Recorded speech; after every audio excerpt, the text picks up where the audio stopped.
Boy, can you feel that heater? Wake up, everybody. I'll have some a spritzer up here.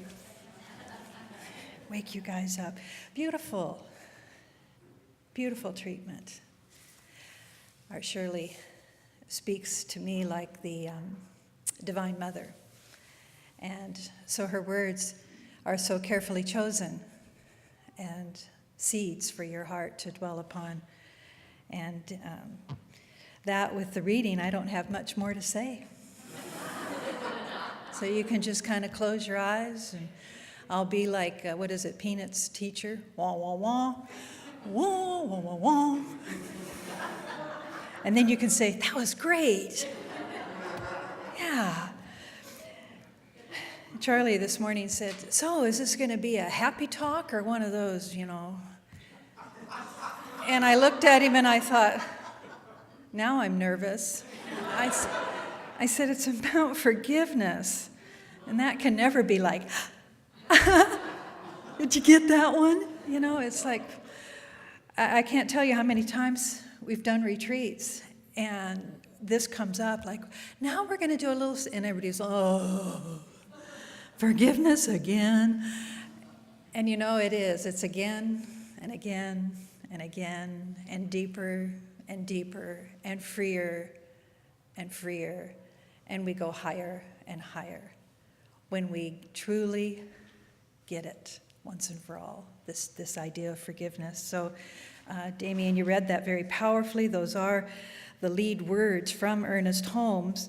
I share some information as well from this book, and I only am barely touching it. It's Colin Tipping's book on radical forgiveness. It's a book that's been around a long time, but it takes forgiveness to a new level, and that's why it's called radical forgiveness. And in a few moments, I'll share a story from one of my favorite other teachers from the Tao, William Martin. But and then I have a prop here, if you're wondering what the heck this old thing is. So our need for forgiveness.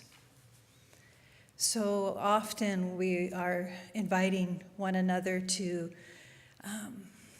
do the practices, the spiritual practices of holding your, for lack of a better word, your enemy. And hold them in your heart and polish your heart in such a way that you can untether this from your soul. And so this is the forgiveness work that we speak of. Now, Ernest Holmes, he says further in the Living the Science of Mind, he says, much of our ability to forgive others comes truly from a deep-seated inferiority complex. Often our antagonistic attitude towards others arises from a need within our own minds to be relieved of our unconscious sense of self-condemnation, as though we have such a burden of guilt within our minds that we can hardly bear it. And so we project it onto others just for that relief that it gives to ourselves. Now that was a lot. I read that several times, just really exploring my own seeds of lack of self-forgiveness. And we know where our own are because it's usually your trigger. It's always connected to something that triggered you.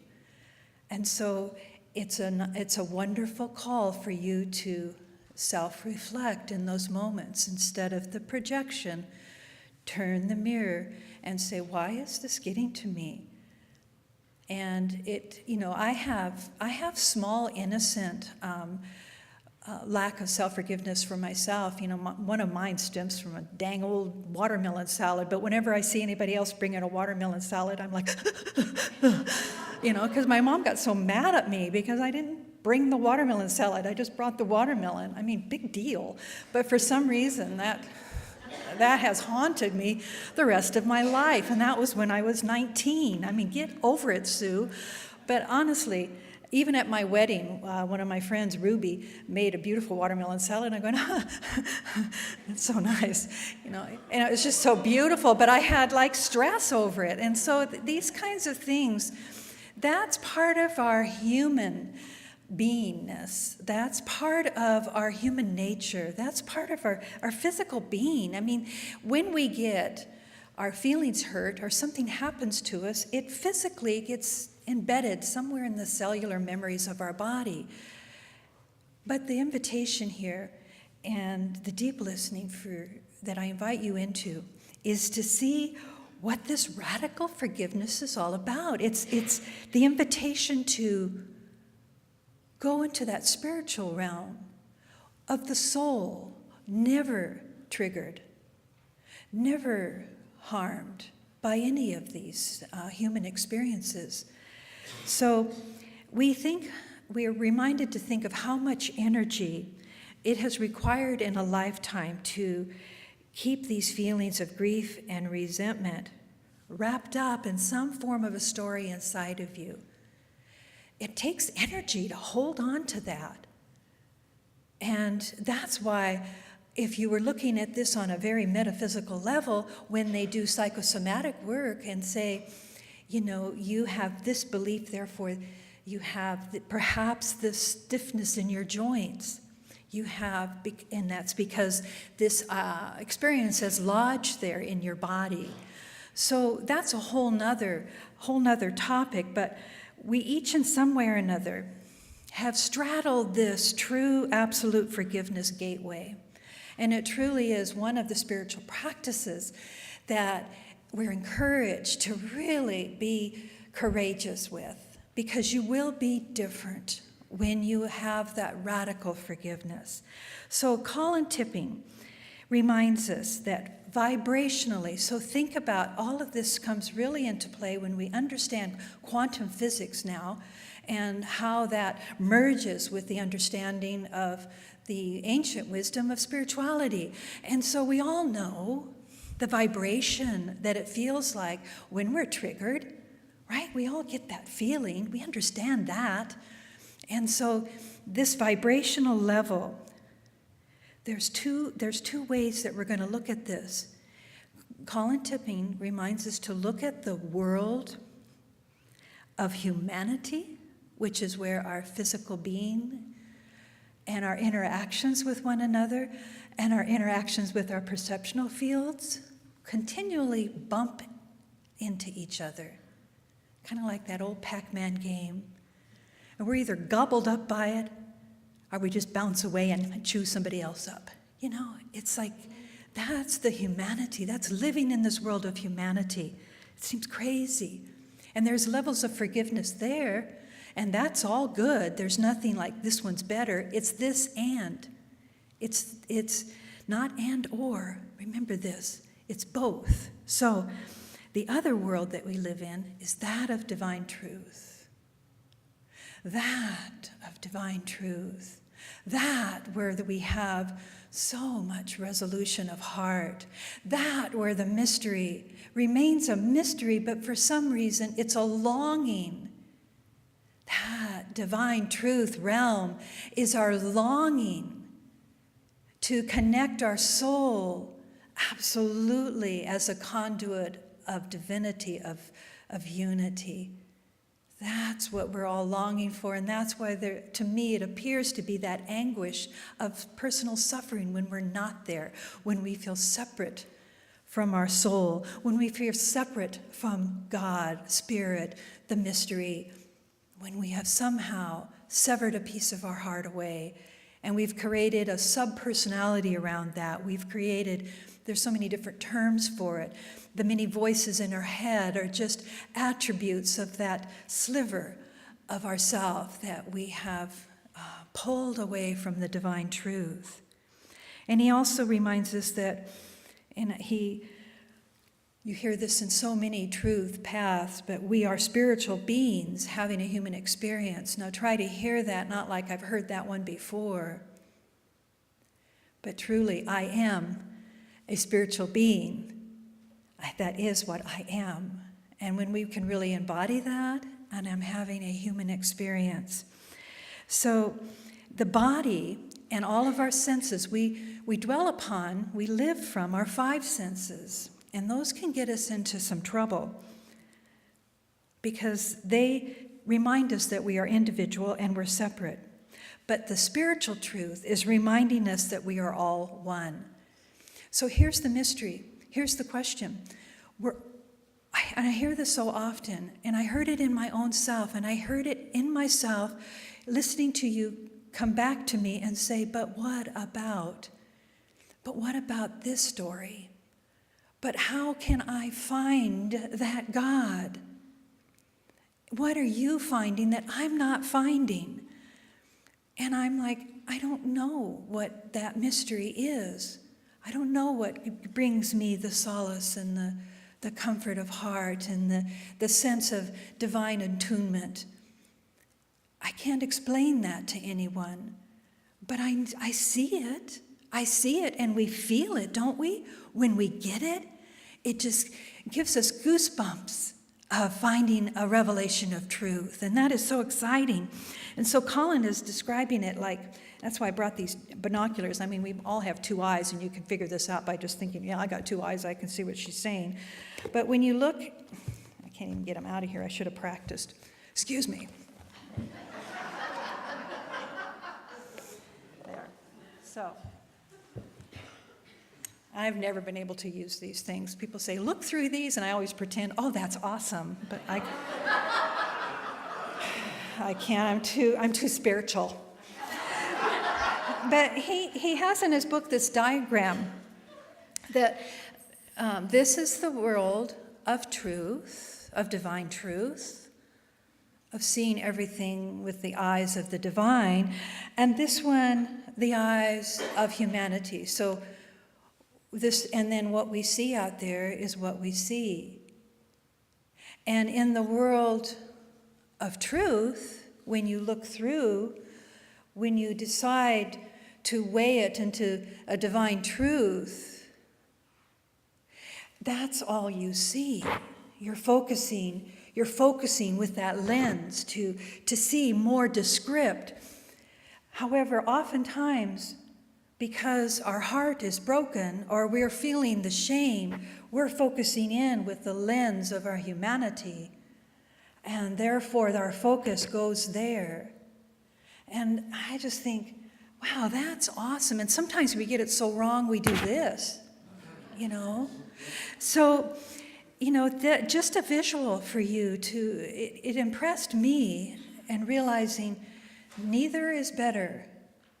And we need both sometimes to live in this world, to be a part of all that there is. So we're living now to heal all the wounds of a lifetime. And on a soul level, we don't know if there is a contract that we made before we were born. I love that concept, but I don't know if it's absolutely true. It feels true to me that each one of us was born with a purpose and a mission and an understanding to really accomplish in a lifetime on a soul level, and we're using one another in community to find our way and to clearly focus in on that holy truth where we are set free from the burdens of whatever has been before us, and we're set free and we bring others with us in that sense of companionship on this spiritual journey. So the wounds of the soul, and the greatest wound is when we feel separate from the divine in any way. And so there's an energy that we live in. There's an energy that we contain ourselves in to live with humanity, to get into your car and to drive through town. We personify this sense of our humanness and our subpersonalities and all of this ego state that just holds us together so that we can function. And yet, along with that, through the holy eye, is there everybody is one. And so you can really begin to see it is not this and not, maybe it's not that. No, it's all of it. And so this idea that we have framed our experiences we have framed our experiences longing to remember the divine. Now, I whenever we were preparing for these kind of talks, yucky stuff can happen. So you have to deal with it during the week. So, yuck. I had a yucky time when I went and visited my mom last week, and I told Charlie, don't ever bring this up. Don't ever make fun of me. He was so loving. But I had an idea with my mom. I had an idea. Now this is to show you the soul level, how it just shatters you at times, surprises you. I had this idea because she's 94 and she's dwindling in her awareness. I thought, nobody's speaking to her spiritually anymore. I'm going to read her scripture. She had this, and I dug through her things, and I found her little testament, and I asked her what her favorite psalm was, and I read that to her, and then she has this. She's clinging to her Zane Grey collection, and so I thought, I pulled one out, and I said, I'll start reading this to you, and so I'm, lovingly sitting there, and then she said, halfway through the chapter, she goes, I don't want to be read to. And I was like, and I'm thinking, Charlie, don't say anything. I wanted to just start bawling. But the little girl in me, the little girl that has heard that tone for her lifetime, was crushed and embarrassed. And I wanted to slime down and just slither out under a door crack and never see her again. That's how, it's my story, so you're going, man, what a big baby she is. She must have a lot of soul issues, because I'm very sensitive. But it was just this moment. And then Charlie was so kind, he goes, that was painful. Because he knew I had talked about wanting to read to my mother. But I never asked her. Duh. Because she would have told me right up front, please don't read to me. I don't want to be one of those. I don't want to be one of those elders that people are starting to read to because they don't know what else to do with them. And so I kind of sat around, Mary asked me how my week was, and I was like, my mom didn't let me read to her. I'm really embarrassed now even talking about it. But it's just the way it happens. It's just how quickly these come, that moment I was separate from the divine because I didn't like my mom. I didn't like her. I was never going to see her again, not show her. She can't remember if I was there or not, but it doesn't matter. But then love came back. Divine love came back. I started to quit focusing so much on my humanness and looked at her through that holy eye of one that is grasping at the bit of life that she has left at 94. So I remembered the greatest truth, the divine truth, the holy truth that always reconnects us to our heart. And it was the healing of my soul. And so we are born to love and be loved, right? So therefore, that is our need for forgiveness. We're born into physical experiences, and we're born to feel the vibrational effects and patterns that shift us in and out of our knowing. It's our journey. It doesn't make us bad people. It doesn't make us shameful people that we need to continue to blame ourselves. Thoughts arise and things are created, and everything is mirroring a belief that we have held. So we're experiencing what we create, and now we're slowing down and choosing now in this moment of time as we approach a holiday with family, with friends, and a new year, to put all of that behind us and to say, I choose now to live through the lens of that holy divine truth. Things still might be painful and things will be joyful. But all of it is an invitation to return to the wholeness of the divine. And so are we using our relationships and our experiences to grow and to learn? Are we becoming stagnant in holding our suffering and our pain. So that's a question that I leave you with there. And so when he speaks of the traditional forgiveness and the radical, he describes this traditional as the willingness to forgive is present, but so is the residual need to have some condemnation. You see, I had that traditional forgiveness with my mother in that moment because I decided not to slither out. I stayed and continued to love the best way I could in those few next hour or so. But I still wanted to kind of hurt her or something, condemn her. And so that's sort of the traditional, that's when we speak of forgiveness but not condoning. And that's very, very true, very powerful, very important. And that holds, though, a little bit of victim consciousness with it. And sometimes when we just stay there, nothing really changes. But radical forgiveness is the willingness to forgive and not need to condemn at all. And then what drops is the victim consciousness. There's nothing for it to cling to. There's no story. You're free. Your soul is free. And so is the other. Everything changes. Everything changes. And that is the mystery to me. Every story I have ever read on that radical forgiveness, when there's been a horrific murder or abuse, and that person is willing to be friends with that perpetrator, with that, I'm like, how is that? Is my heart big enough for that? And I read those stories, they're page turners for me. And I'm at awe of who that individual is. But you see, both practices are important, and they're all on our personal journey. And both practices open our heart to compassion. Jesus was the one saying, "Forgive and you shall be forgiven."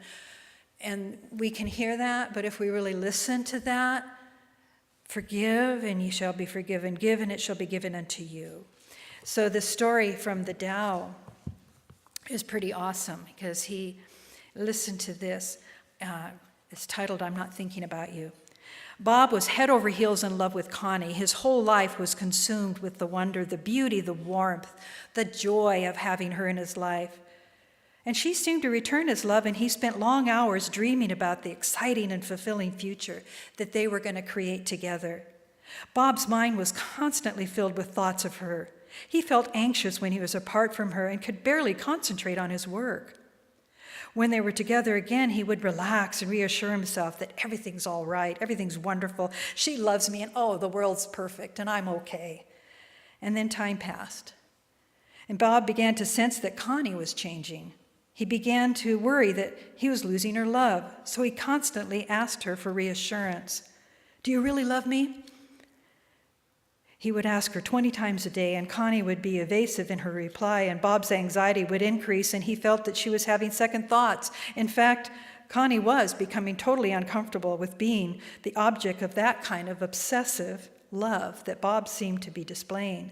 Things got worse and worse, and Bob became more and more frantic.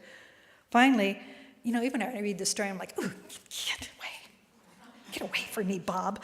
But I'm like,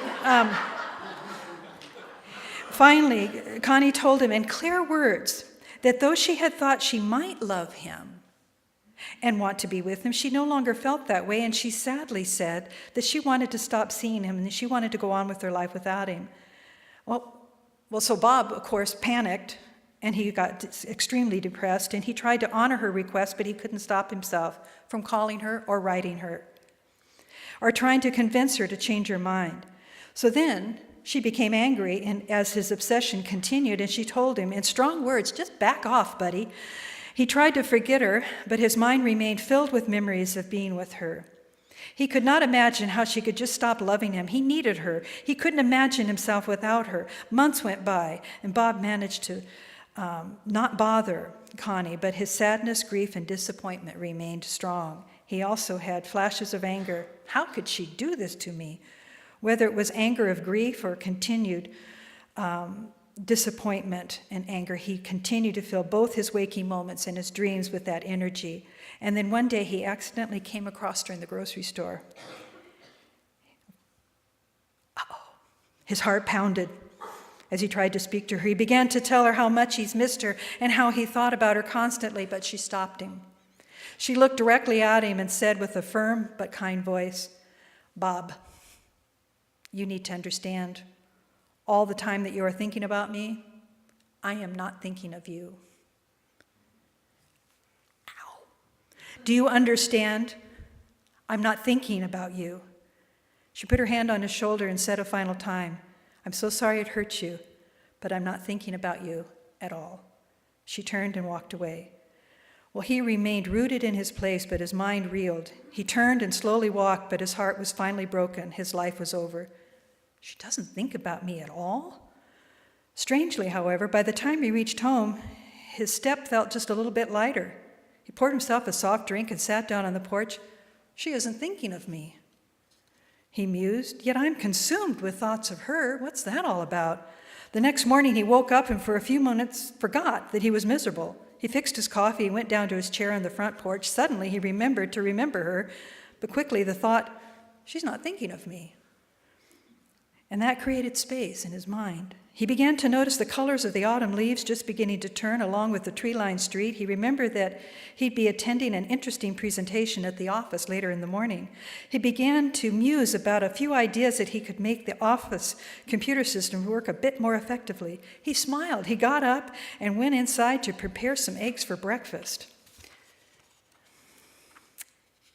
Is that the end of the story? What happens next? What happens next? I'm not thinking about you anymore.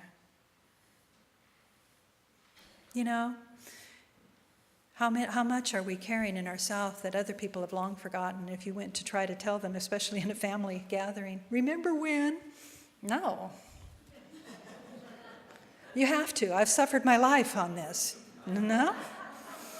Doesn't ring a bell to me. Sucks to be you. You know, and it's like, what is that? But you see, little by little, the beautiful Tao mind, the conditioned mind kept repeating everything to him, but the Tao mind, the divine mind, the one mind, the great love, lifted him into that spaciousness where he could begin to live again. That which tethered his soul was set free. And I think that's the beauty of the story. In so much suffering that we have, we really have to ask, is the other really thinking about this anymore? Is it time for me to put it down so I can be free and I can be with the divine?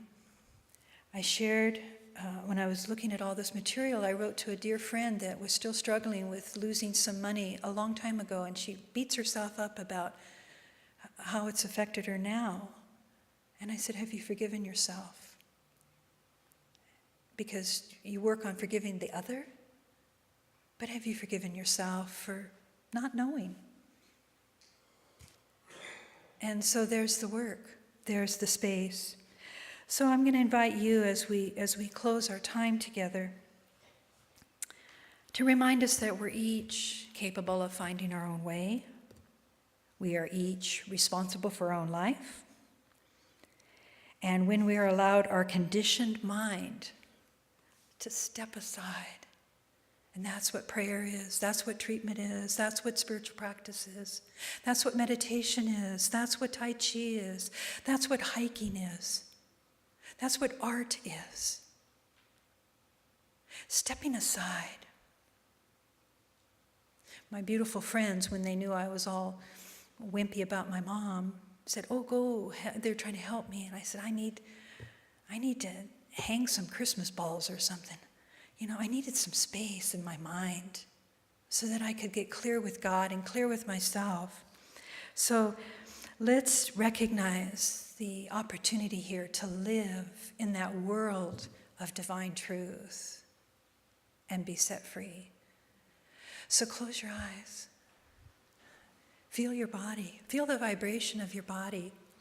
feel the opportunity that is in this precious moment. This sanctuary is so blessed with years and years of love. Yesterday, Mary and I got to hand all of your gifts, all of the Centers for Spiritual Living that sent gifts here for Paradise Center. We got to hand those to Reverend Andy. That love was so big. And we're a part of that love. We have that in each and every one of us. So as we relax in that nature and we get real clear, who's thinking in me now? Do I actually know what is best for another? When truly, I am the only one that knows what is my highest and best for me. And as I live that holy truth, feel that in yourself. Know that right now you have come into a holy sanctuary and you have allowed yourself to settle in your soul so that your ears can listen and you can tune your perceptual field to the divine holy way and to say, today I choose the higher path, the path of forgiveness. And so I allow that whatever story has stirred inside of me, that has pulled me back again and again. Oh, I take a breath and I lift my feet and I step out of that vibrational pattern and I see a divine pattern, a divine matrix of grace and love, arms open wide, longing to be that love I have been forever seeking. So, forgive me. Forgive me now for what I did not know, for what I did not understand. Forgive me now as I set free, as I leap into the spaciousness of the divine, and I unite myself with that sense of divine wholeness. Oh, my heart is comforted now in this grace, in this moment. I can breathe. I can feel again. Though the imprint might try to return, I remind myself I'm not thinking about that anymore. I'm not thinking about it anymore, and I am free. And I dance with the divine, and I dance, and I live with my friends and my family, my animals, my pets, my community. I live. I can feel it. In this vibrational moment, I have let go. I am set free. It is done unto me as I believe. Thank you, God. And so it is. Thank you.